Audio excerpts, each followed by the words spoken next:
അദ്ദേഹത്തിന്റെ പാവനമായ പ്രവർത്തനങ്ങളും അതുപോലെ തന്നെ അദ്ദേഹത്തിന്റെ ചെറുപ്പത്തിലുള്ള പല പരിപാടികളും കറാമത്തുകളും നമ്മളെ പല ഹദീസുകളും അതുപോലെ തന്നെ ഉസ്താദുമാരും ഇവിടെ പറഞ്ഞ് നമുക്ക് ബോധ്യപ്പെടുത്തി തന്നിട്ടുണ്ട്. അതുകൊണ്ട് ഇതിന്റെ എല്ലാ ആധികാരികമായ എല്ലാ കാര്യങ്ങളും സംസാരിക്കുവാൻ ഇവിടെ ഉസ്താദുമാരുണ്ട്, നേതാക്കളുണ്ട്, പള്ളി കമ്മിറ്റി ഖത്തീബുമാരുണ്ട്. എനിക്ക് കടമായിരിക്കുന്ന ഈ പരിപാടി ഉദ്ഘാടനം ചെയ്യുകയാണ്. അതുകൊണ്ട് ബിസ്മില്ലാഹിർ റഹ്മാനിർ റഹീം എന്ന നാമത്തോടുകൂടി ഈ പരിപാടി ഔപചാരികമായി ഉദ്ഘാടനം ചെയ്ത പ്രഖ്യാപിച്ചുകൊണ്ട് അസ്സലാമു അലൈക്കും വറഹ്മത്തുള്ളാഹി. الذين آمنوا وكانوا يتقون لهم البشرى في الحياة الدنيا وفي الآخرة لا تبديل لكلمات الله. ബാഗ്ദാദിൽ എത്തിച്ചേർന്ന ശേഷം വർഷങ്ങളോളം ശൈഖ്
ഈ സംഭവങ്ങളൊക്കെ നോർമലായതിനു ശേഷം ബഹുമാനപ്പെട്ട ഉസ്താദിനോട് ശിഷ്യന്മാര് ചോദിച്ചു, അല്ലോ ഉസ്താദേ, എന്താ സംഭവം?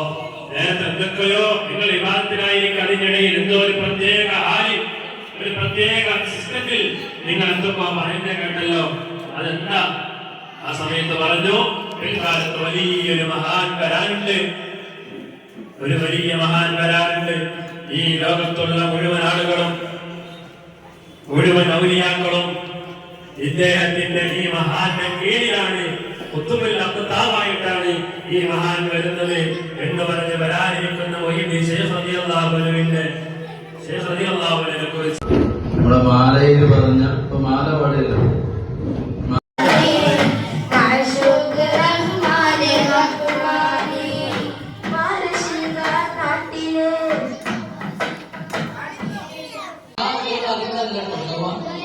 പൊതുവായിട്ട് നമ്മൾ ചെറുപ്പം മുതൽ പഠിച്ച കാര്യങ്ങളാണ് ചോദിച്ചത്. ഒന്നാമത്തെ ചോദ്യം രണ്ടാമത്തെ വിദ്യാർത്ഥി പറഞ്ഞാൽ പിന്നെ എഴുതാൻ മനസ്സിലാണ്. ഒന്നാമത്തെ ചോദ്യം നമ്പർ 1 ചോദ്യം. അതിനു മുന്നേ ക്വിസ് മത്സരത്തിൽ പങ്കെടുക്കാൻ താല്പര്യമില്ലാത്ത ഓക്കെ. എല്ലാ കീഴയിലും എല്ലാ ദിശയിലും കേളി മികച്ചോവൻ ഔലിയ എന്ന പേരുള്ളവർ സയ്യിദുൽ ബാബയും ആണോവർ بالكتب رباني والعوس السمداني نجينا من كل آفات يا الله فغمدوا من كتبي النور പാലയിലും കേളി നിറച്ചോവർ ആകാശം കണ്ടോവർ ഏറും മലക്കൂട്ടിൽ രാജാളിയെന്നോവർ വലത്ത്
ചെറിയ മസാലയൊക്കെ ചോദിക്കാൻ ചെല്ലുന്ന സമയത്ത് ഉസ്താദ് കൈക്കോട്ടും കൊടുത്താണ്ട് വീട്ടിൽ പണിയിരിക്കും. വീട്ടില് ചിലപ്പം പിന്നെ ഇപ്പൊ ലാസ്റ്റാണ് മർക്കസിന്റെ തീരെ വണ്ടിയൊക്കെ കൊടുക്കാൻ തുടങ്ങി. ആദ്യം പോരാൻ വേണ്ടിയിട്ട് ചിലപ്പം നിൽക്കുകയാണെങ്കിൽ അന്ന് വീട്ടിൽ നിന്ന് വന്ന് പള്ളിയിലേക്ക് ഡ്രസ്സൊക്കെ വരുമ്പോ മർക്കസിലേക്ക് വരുമ്പോ ചിലപ്പോ അവിടെ വഴിയിൽ ഇറങ്ങിയിട്ട് അവിടെ സാഗർ ഹോട്ടലിൽ കയറിയിട്ട് ചായ കൊണ്ടു കുടിച്ചിട്ടാണ്. പൊതുവായിട്ട് വിഷയങ്ങളെ നമ്മൾ ജീവനുമായി ബന്ധപ്പെടുന്നതാണ്. നമ്മൾ ചെറുപ്പം മുതൽ പഠിച്ച കാര്യങ്ങൾ ആണ് വിഷയം. ഒന്നാമത്തെ ചോദ്യം രണ്ടാമത്തെ ഉദാഹരണത്തിന് പറഞ്ഞാൽ പിന്നെ എഴുതാൻ മനസ്സിലാക്കുന്നുണ്ട്. ഒന്നാമത്തെ ചോദ്യം നമ്പറൊന്നും ചോദ്യം ഒരാളെ എഴുതിയെന്ന് പറഞ്ഞു ഏൽപ്പിക്കാറപ്പോ ഒരാൾ തിരിച്ചു പറഞ്ഞു ഏൽപ്പിക്കാൻ പള്ളി ഇവിടെ വേണ്ട, ഏൽപ്പിക്കാരുടെ മദ്രസ ഇവിടെ വേണ്ട, ഏൽപ്പിച്ചൊരു കാര്യമൊക്കെ വേണ്ട. അപ്പൊ സെക്രട്ടറി നിൽക്കുന്നൊരു സാധു പറയാണ് എന്നാ ആയിക്കോട്ടെ ഏൽപ്പിസ്ഥാന് വേണ്ടെങ്കിൽ ഏൽപ്പിസ്ഥാൻ മുഖേന നമുക്ക് അറബികളോടൊക്കെ പിരിവെടുത്ത് എന്താക്കാം സംഗതി. ഞാൻ മമ്പർക്ക തങ്ങളെ വിളിക്കൂല, ഞാൻ മടവൂർ ശേഖുനാന്ന് വിളിക്കൂല, ഞാൻ യാ റസൂലുള്ളാഹിനെ വിളിക്കൂല എന്ന് പറഞ്ഞാൽ നമ്മൾ റസൂലുള്ളാഹിന്റെ ഒപ്പത്തിലാവോ? അയാൾ ഏൽപ്പിക്കാരൻ എന്നാണ് പറഞ്ഞാൽ നമ്മൾ അത് അംഗീകരിച്ചില്ല, നമ്മൾ നബികളുടെ ഒപ്പത്തിൽ പെടോ? ഇല്ല. അപ്പൊ നമ്മൾ വിളിക്കുന്നത് എന്താ? യാ റസൂലല്ലാ, യാ മുഹമ്മദ് റസൂലുള്ളാ എന്നാണ് വിളിക്കുന്നത്. യാ മുഹമ്മദ് ദൈവമേ നമ്മൾ വിളിക്കണ്ടോ? ഇല്ലല്ലോ. ആ മുഹമ്മദ് റസൂലുള്ളാഹിനെ വിളിക്കണുള്ളൂ. സഹാബത്തിലെയും മദറാത്തിലേക്ക് എത്തിക്കണേ അല്ലാഹ്. സ്വാലിഹീങ്ങൾ, ഉലമാക്കൾ, ശുഹദാക്കൾ, അഇമ്മത്തുൽ മുജ്തഹിദ്, ഖുദാബുൽ അർബഅ എല്ലാവരെയും മദറാത്തിലേക്ക് നിന്റെ തവാബിനെ എത്തിക്കണേ റഹ്മാനെ.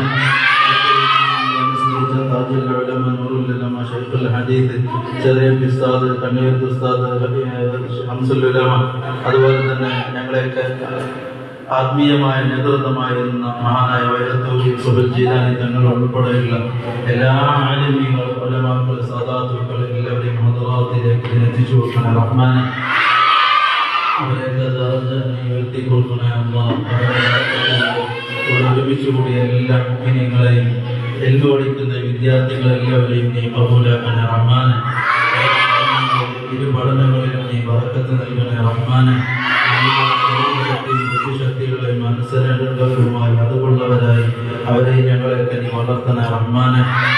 സഹാബത്തിലെയും മദറാത്തിലേക്ക് എത്തിക്കണേ അല്ലാഹ്.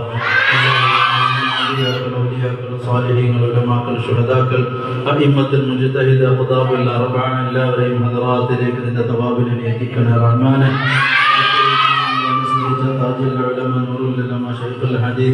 ചെറിയ ഉസ്താദ്, കണ്ണൂർ ഉസ്താദ്, ഹംസുൽ ഉലമ, അതുപോലെ തന്നെ ഞങ്ങളെയൊക്കെ ആത്മീയമായ നേതൃത്വമായിരുന്ന മഹാനായ വൈറത്തൂരി സുഹൈൽ ജീലാനി തങ്ങൾ ഉൾപ്പെടെയുള്ള എല്ലാ ആലിമീങ്ങളും, ഉലമാക്കൾ, സാദാത്തുക്കൾ എല്ലാവരെയും ഹദറാത്തിലേക്ക് എത്തിച്ചു കൊടുക്കണേ റഹ്മാനെ.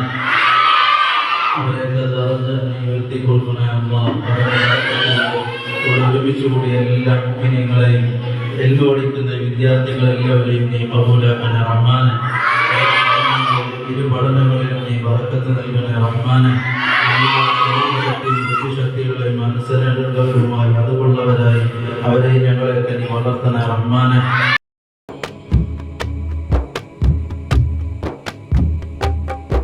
ഈ കാറ്റിനെന്തു സുഗന്ധം, മദീനയെ തഴുകിയതാണോ? ഈ നിലവിനെന്തു ചന്തം, മദീനയെ പുൽകിയതാണോ? റബീഇൻ ചന്തമിതാണോ? തിരുനൂറിൻ മാസമിതാണോ? റബീഇൻ ചന്തമിതാണോ? തിരുനൂറിൻ മാസമിതാണോ? കാറ്റേ പൂനിലാവേ എൻ ഇഷ്കും ഹബീബിൽ ചൊല്ലിടാമോ? കാറ്റേ തേനിലാവേ എൻ വ്യതകൾ നബിയിൽ ചൊല്ലിടാമോ? കാറ്റിനെന്തു സുഗന്ധം മദീനെ തഴുകിയതാണോ ഈ നിലവിനെന്തു ചന്തം മദീനെ ഒഴുകിയതാണോ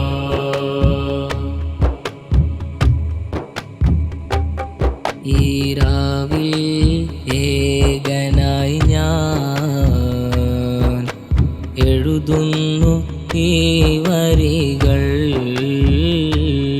അറിയുന്നു ഞാനിരുളിൽ ഇഷ്കിൻ നബി തൻ മൊഴികൾ പാപിയ ഈ ഞാനും അലിയുന്നു ഈ നേരം കാണുമോ തിരുനൂറേ കേൾക്കാമോ ഈ പ്രണയം അറിയാതെ ചെയ്തതെല്ലാം അലിവോടെ കേട്ടിടണേ വ്യസനങ്ങളെല്ലാം കേട്ട് വൈകാതെ വിളിച്ചിടണേ കാറ്റിനെന്തു സുഗന്ധം മദീനെ തഴുകിയതാണോ ഈ നിലവിനെന്തു ചന്തം മദീനെ ഒഴുകിയതാണോ പള്ളി മിനാരമിൽ നിന്നും മദ്ഹിന്റെ ഇശലുകൾ കേൾക്കും കറതീർന്ന കൽബകമാക്കി കേൾക്കാനായി വിധി തരണേ റബീഇൻ ഇശലുകൾ കേൾക്കാൻ ഏറെ കൊതിച്ചു ഞാൻ മധുരങ്ങളേറെ നൽകി റബീഇനെ വരവേൽക്കാം ഈ കാറ്റിനെന്തു സുഗന്ധം മദീനെ തഴുകിയതാണോ ഈ നിലവിനെന്തു ചന്തം മദീനെ ഒഴുകിയതാണോ